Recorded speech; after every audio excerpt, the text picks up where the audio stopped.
जों दिनै क'क्राझार सोरखारि फरायसालिमा नखरनिफ्राय बर'नि साफायनानै दिहुनजानाय गिबि लाइसि बिबार बिनि 100 बोसोर आबुं जानायलाय बेखौ नोजोर बोनानै मोनसे हाबाफारि खुंदों।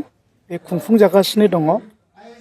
बिबार लाइसिया 1924 मायथाइयाव साफायजानाय महराव दिनैनि नैबे एप्रिल दानाव सेबखांजाजेनदोंमोन मोनसे गोथार थांखिजों जे गोग्लैसोनानै थानाय राव हारिमु थुनलाइ समाज जेरैथिंबो गोग्लैसोनानै थानाय बर' हारिखौ फोजौखांनायनि साबखांहोनायनि आरो बेखौ दानायनि जायनाखि गोथार थांखि बे थांखि लानानै बिसिम सफैदों। दाफुंजादों सेबखांजादोंमोन आरो बिथांमोनहा गावसिनि जागायजेननायनिफ्राय जोंनो मोनसे लामा दिन्थिलांदों। जागायजेननायनि गेजेरजों जे हारिनि फारसे जोंहा मा मावनांगौ दङ। थुनलाइ सिबिनायनि गेजेरजों बर' सात्र सन्मिलननि बायदिसिना हाबाफारिनि गेजेरजों बिथांमोनहा जोंनो मेगन बेखेवनानै होलांदों जे जोङो हारिखौ फसंथानोब्ला बयबो गाव गावनि बिबानखौ रुजुनलायनानै मावलांनांगोन। स' दिनै फैयै फैयै मोनसे समाव बर' हारिया जारिमिनगिरि सार एडवार्ड गेटनि बाथ्राजोंब्ला जे हारि हिसाबै बा राव हिसाबै गोमोरलांनाया माखासे समनिल' गोनांसै होननाय बाथ्रानिफ्राय जों दिनै बारग'नो हाबाय। फैयै फैयै जों दिनै बर' रावा संबिजितनि 80थि फारियाव सोसनजाबाय। मोनसे गोख्रों थासारियाव सफैबाय। बे दिनैनि बर' रावा दिनैनि थासारियाव सफैनायाव जोंनि बिबार जायनाखि लाइसि बे लाइसिहा बिराद गिदिर मोनसे कन्ट्रिबिउसन दङ। बिथांमोननि मेगन बेखेवजेननायजोंसो जोङो बिसिम सफैदों।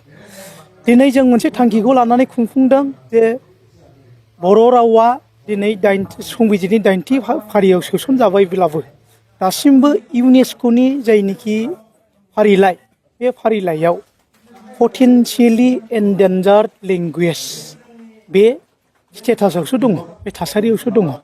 दा बेखायनो जों बयखौबो खावलायगोन दिनैनि हाबाफारिनि गेजेरजों जे बर' रावखौ बे पटेनशियेलि एन्डेन्जार्ड लेंगुवेज होननाय जायनिखि थासारि बे थासारिनिफ्राय उदां खालामनायनि थाखाय बयबो गाव गावनि मावनांगौ जायनिखि बिबान बे बिबानखौ जेन रुजुनलाङो, मोजाङै मोजां मावफुंलाङो आरो गुबुन गुबुन रावफोर जेरै असमिया, बेंगलि, हिन्दी बेफोरबायदि राव, बेफोरबायदि थुनलाइ, बेफोरबायदि थासारियाव बेफोरबायदि स्टेटासाव जेन लाबोनो हायो बेखौनो जोङो जोंनि क'क्राझार सोरखारि फरायसालिमानि जानानै नखरनि जानानै आङो हांख्रायो। गोजोन्थों। खावलायनाया जोंनिफ्राय जेब्लाबो थागोन। मानो होननानै बुङोब्ला जों नुनो मोन्दों अरुण'दय होनोब्लानो असमिया थुनलाइयाव एखेबारे गुबुन मोनसे जुनिया मोनसे जायगा लानानै थायो आरो। नाथाय बिबार लाइसिनि बेलायाव जों नुदों जे जों बे रोखोम बर' थुनलाइनि बेलायाव बिदि जुनिया लाइसि जुनिया जायगा होनाय जायाखै दासिमबो। दा बेखौ लानानै जोङो थारैनो जों बेवहाय सावरायदोंबो जे जोंनि दिनैनि सावरायनायाव बे बाथ्राया ओंखारदों।